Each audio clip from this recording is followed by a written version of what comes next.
Bonjour, je m'appelle en effet Maxime. Je suis en recherche au laboratoire de géomorphologie fluviale à l'UQAR et je viens parler aujourd'hui, comme je l'ai dit, de la mobilité des cours d'eau. Pour le contexte, il y a plusieurs initiatives autour des 10-15 dernières années qui ont cherché à mettre la mobilité des cours d'eau de l'avant, du côté de la recherche et du côté réglementaire aussi. Tout ça a commencé autour de 2014 avec le concept d'espace de liberté qui a été développé ou amené au Québec par Pascal Biron et son équipe. Le RAFI dans les années autour de 2020 qui impose de réaliser des avis de mobilité si on veut faire des interventions dans les cours d'eau.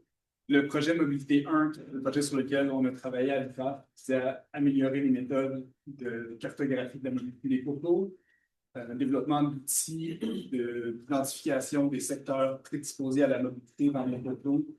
Mobilité 2, donc qu'on va parler aujourd'hui, qui construit un peu sur les constats qu'on a fait dans le contexte du projet Mobilité 1, où on intègre la notion d'événements extrêmes dans la cartographie de la mobilité. Et le nouveau cadre réglementaire qui est paru, qui a été diffusé l'an dernier sur la cartographie des zones inondables et de la mobilité des cours d'eau. Et pour la suite, on espère forcément une mobilité 3 et un projet qu'on a en collaboration avec Ouvanos sur la cartographie de la puissance spécifique, on va y revenir, en climat futur. Dans les projets qu'on a au laboratoire, mobilité 1, 2, 3 et d'autres, on utilise des tracés fluviaux de plusieurs rivières au Québec qui proviennent de différentes initiatives en parallèle. La cartographie réglementaire, des projets qui sont plutôt associés à la recherche. On a environ 1500 km de cours d'eau qui sont tracés, qui alimentent les réflexions qu'on a sur une cinquantaine de cours d'eau dans des contextes géomorphologiques diversifiés, des plaines argileuses ou des montagnes, par exemple. Pour le contexte réglementaire, il y a deux zones de mobilité qui sont identifiées. On a la zone de mobilité à long terme, qui est une zone assez simple où on présume que au sein de cet espace-là, il y a des processus liés à la mobilité ou à l'inondation, à la mobilité dans ce cas-ci, qui peuvent survenir à long terme. Dans le cadre du cadre réglementaire du ministère, long terme, c'est défini comme un horizon 50 ans et plus. On parle peut-être de 100 ans des fois, mais donc sur une échelle qui correspond au moins à la gestion actuelle des cours d'eau. C'est défini selon la forme du cours d'eau par l'amplitude des méandres. Donc, on va définir un corridor autour de la rivière. C'est une chose qui est assez simple à cartographier, où on va intégrer les méandres abandonnés pour avoir un corridor et on va exclure les limites mythologiques rocheuses qui sont donc non érodables de cet espace. Donc, techniquement, assez simple d'application. On a aussi l'espace de mobilité à court terme. Et c'est dans cet espace-là que les choses se corsent un peu. Ici, on a le workflow, le schéma méthodologique du ministère. Et essentiellement, on détermine quels sont les taux de mobilité historiques qu'on va projeter sur un horizon de 50 ans. On ajoute à ça une zone qui est propice à l'occurrence des avulsions. Les avulsions, c'est quand le cours d'eau change rapidement de position. On ajoute une zone d'incertitude et on ajuste la zone en fonction des terrasses qui sont non érodables, encore une fois, et on intègre les cônes alluviaux qui sont des formes sur lesquelles les processus torrentiels peuvent survenir. On parle de grosses charges en sédiments. Quand on voit des ponts qui sautent sur des tout petits cours d'eau, généralement, on fait face à des cônes alluviaux. Et donc, on intègre ça dans la mobilité à court terme pour avoir une zone là où on va avoir des contraintes réglementaires qui sont plus sévères. La façon dont on s'y prend pour calculer les taux de migration historiques, il y a plusieurs outils qui existent, fonctionnent quelques nuances techniques près, mais qui vont nous donner les taux de migration qu'on va utiliser. Dans le cas des rivières qui sont présentées ici, on utilise les superficies érodées entre deux périodes pour dériver un taux de migration. Donc, le cours d'eau est segmenté à chaque 10 mètres. On a des superficies érodées sur une période Et pour chaque période pour laquelle on a des cours d'eau, des tracés fluviaux, on peut extraire un taux de migration et identifier les secteurs où il y a de l'érosion et ceux où il y a de l'accumulation pour chacune des périodes. L'enjeu ici, c'est que les périodes qui séparent les tracés fluviaux, donc les photos aériennes, varient. On a certaines périodes certaines périodes entre deux tracés qui sont de 5 ans et parfois 15 ans. Donc, pour avoir un taux de migration qui est représentatif, on pondère par la durée de la période. C'est un peu un détail, mais ça nous donne la moyenne, le taux de migration latérale moyen qu'on extrait à partir de chacun de ces taux-là interpériode pour avoir une période, pour avoir un taux de migration des 50 ou 70 dernières années. Et dans les lignes directrices, actuellement, on prend ce taux-là qu'on projette sur 50 ans pour avoir la migration latérale. On a fait dans un projet de recherche précédent une démarche similaire où on a utilisé des taux de migration historiques, disons de 1950 à 2010, je crois, et on a utilisé ces taux-là qu'on a projetés sur 10 ans, qui correspondent à la date où on avait un tracé qui suivait pour voir est-ce que nos projections sur une période de 10 ans, on ne parle pas de 50 ans dans ce cas-ci, mais est-ce qu'on arrive à contenir le cours d'eau dans cet espace-là? Et nos conclusions, rapidement, ça a été que non. Dans ça, il y a peut-être le fait qu'on projette sur 10 ans. On a eu un événement extrême dans cette période-là qui viennent modifier les constats, mais ça nous a amené à se poser la question, est-ce que les taux de migration historiques sont représentatifs des taux de migration actuels ou futurs? Puis comment est-ce qu'on peut améliorer les façons de projeter la migration latérale pour avoir un M50, la zone de migration à court terme, qui est adéquate? Ce qu'on a fait pour plusieurs rivières, c'est de calculer les taux de migration moyens historiques de 1950 à 2000 et les taux récents, de 2001 à plus ou moins 2025, pour établir une corrélation entre ces taux-là. Dans un scénario idéal, ce qu'on voudrait, c'est une relation comme ça, où les taux de migration passés correspondent aux taux de migration actuels. Et dans un scénario comme ça, on peut, avec confiance, dire nos projections sont bonnes. On peut prendre les taux moyens globaux et les projeter sur 50 ans. La situation à laquelle on fait face, c'est pas tout à fait ça, on va y arriver. Puis ça nous a porté à utiliser les graphiques qu'on génère pour déterminer si on surestime ou si on sous-estime les taux de migration latérale.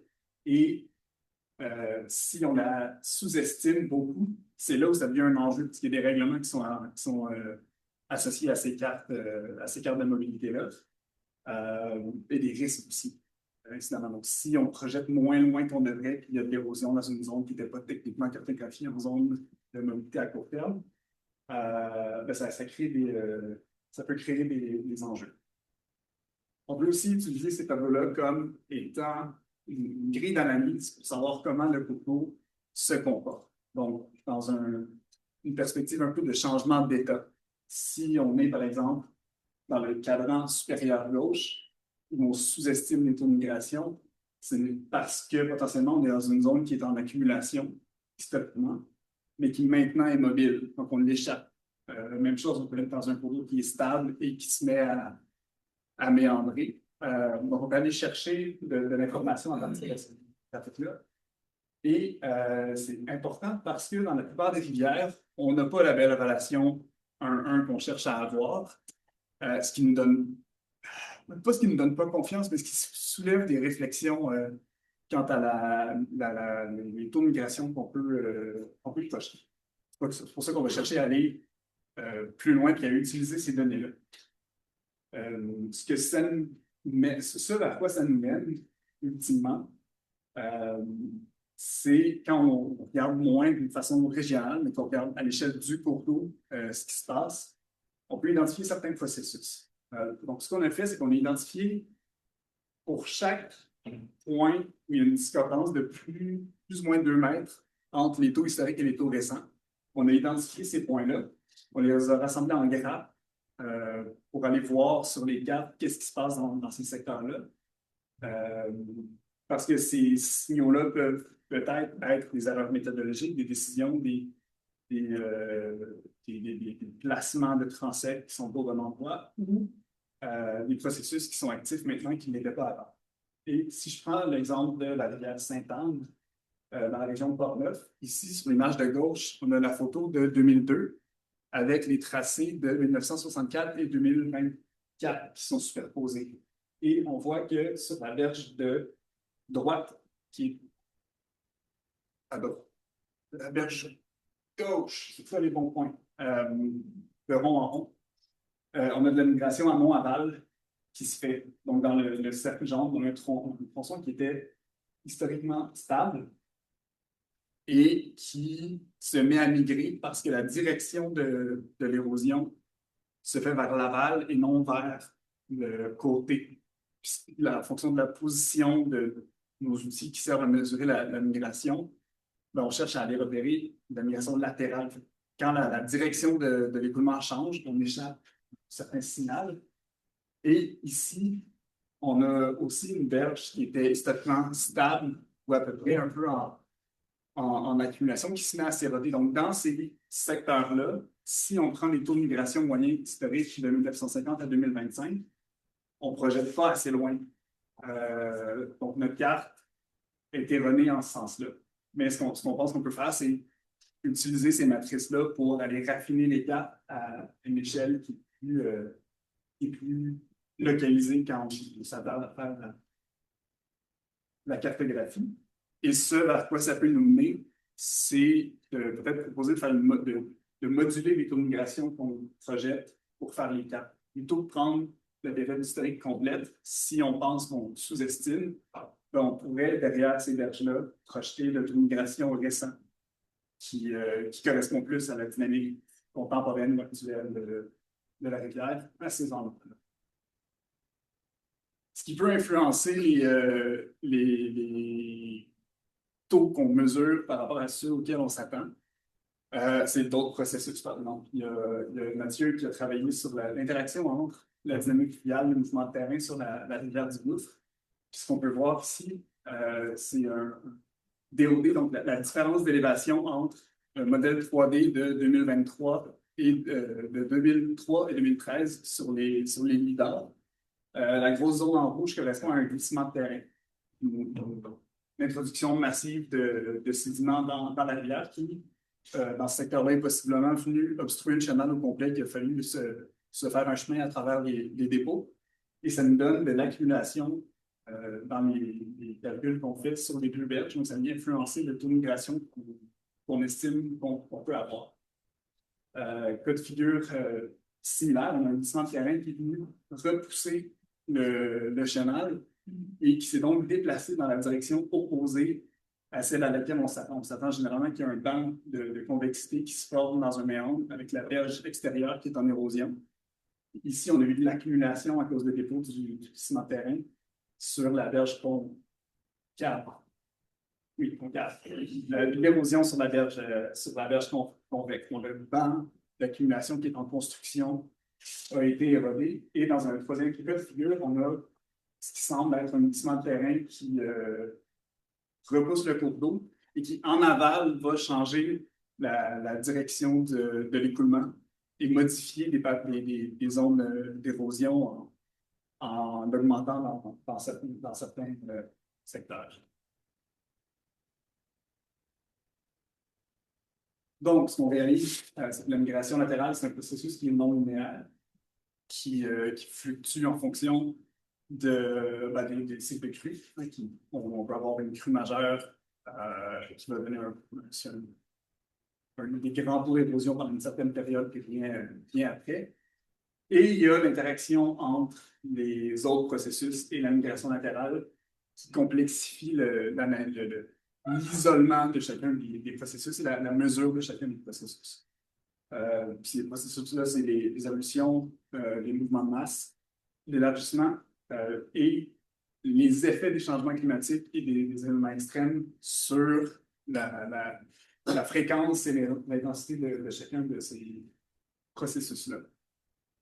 Un des éléments qui modifie ou qui change les taux de migration qu'on a calculés, c'est notamment l'élargissement. Donc, ce qu'on propose, c'est d'avoir, comme schéma méthodologique, c'est de reprendre, en fait, de poursuivre avec les zones qui sont déjà recommandées par le ministère et d'intégrer des zones additionnelles de mobilité dans, dans cette démarche-là, où on va intégrer une zone propre à l'élargissement, l'agrégation des tracés historiques. Donc, on a une dizaine de tracés fluviaux, juste de faire une enveloppe et c'est l'espace que le cours d'eau a occupé dans les 50-70 dernières années et dire que ça fait partie de l'espace de mobilité à court terme et une étape d'interprétation et de lissage des résultats. Parce que quand on fait des projections, c'est des couches brutes qui nécessitent d'être un peu lissées et ajustées pour représenter les processus. Mais plus spécifiquement sur l'élargissement, ce qu'on veut, c'est ajouter un corridor d'élargissement pour intégrer la dynamique propre à l'élargissement. Donc, ce qu'on propose de faire, c'est de créer une zone tampon autour du cours d'eau à partir de la ligne centrale. Et ce tampon-là est fonction de la différence entre les largeurs maximales qui ont été observées historiquement et la largeur médiane actuelle. Essentiellement, ce que ça fait, si on projette ça à partir de la ligne centrale, c'est que ça nous donne un corridor qui est de largeur homogène par tronçon homogène. Donc, on a des styles fluviaux. Et à l'échelle de tronçon homogène, le comportement du cours d'eau est similaire. On projette cette zone tampon-là. Et dans les parties de cours d'eau qui sont déjà larges, on a un buffer, un corridor qui est étroit. Et dans les parties qui sont étroites, donc susceptibles de s'élargir, on a un buffer qui est plus large. Parce que dans les tronçons larges, on a une plus faible puissance spécifique, capacité de transport, cisaillement. Donc, moins probable que les tronçons larges s'élargissent davantage. Ça risque de se passer dans les tronçons qui sont les plus étroits. Dans les cas de figure où le cours d'eau, dans son état actuel, est à sa distribution la plus large de la période historique, ce qu'on recommande, c'est un buffer, une zone tampon de 5 mètres autour des berges actuelles. C'est un 5 mètres auquel on arrive pour l'instant. C'est sujet à changer. Là, à travers tout ça, il y a plein de notions de seuil qu'on doit explorer pour voir lequel nous donne la zone qui est la plus pertinente. Mais c'est dans cette direction-là qu'on s'en va.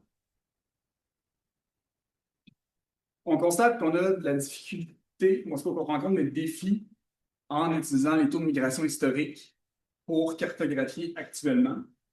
Et on souhaite cartographier les cours d'eau en climat futur, ce qui implique une double couche de défis.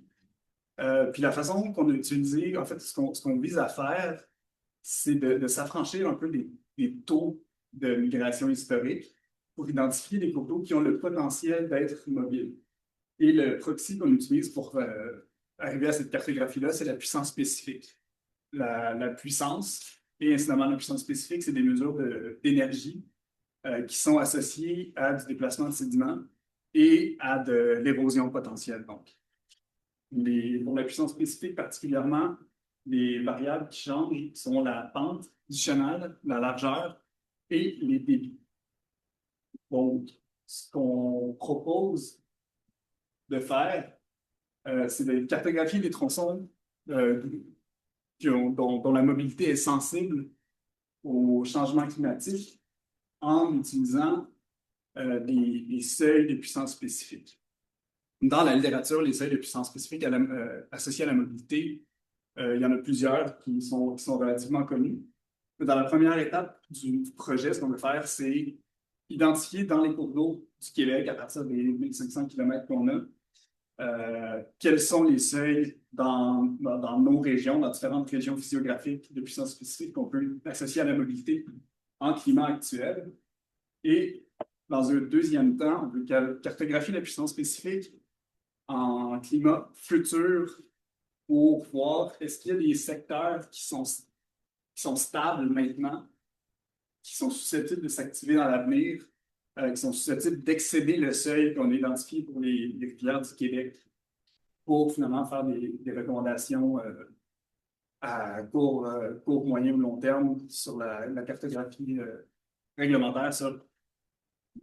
En fait, outillé pour savoir est-ce qu'on est capable d'identifier des tronçons qui sont stables maintenant, qui sont susceptibles de devenir mobiles dans, dans l'avenir. Pour faire ça, on utilise les données de l'Atlas hydroclimatique du Québec. C'est une plateforme avec de débit modélisé. On peut choisir le type de débit qu'on utilise. On peut choisir la période de projection, donc d'actuel à 2060, l'horizon de temps 2071-2100. On choisit un scénario climatique pessimiste ou optimiste et on obtient un portrait de la direction que les débits sont susceptibles de prendre au Québec. Ce qu'on voit ici, c'est que dans un cas de débit 20 ans, par exemple, on connaît une augmentation probable des débits dans la plupart des rivières du Québec. Ce que ça nous permet de faire, c'est des figures de ce type-là. Si on se concentre sur, en bas à droite, la rivière Sainte-Anne, le débit de récurrence 20 ans, on voit que, en fait, le long du cours d'eau, on a une donnée de puissance spécifique à chaque 100 mètres. Si on fait les courbes comme ça, ce que ça nous montre ici, c'est qu'il y a plusieurs points. Donc, le décalage entre la zone verte et la zone brune et rouge.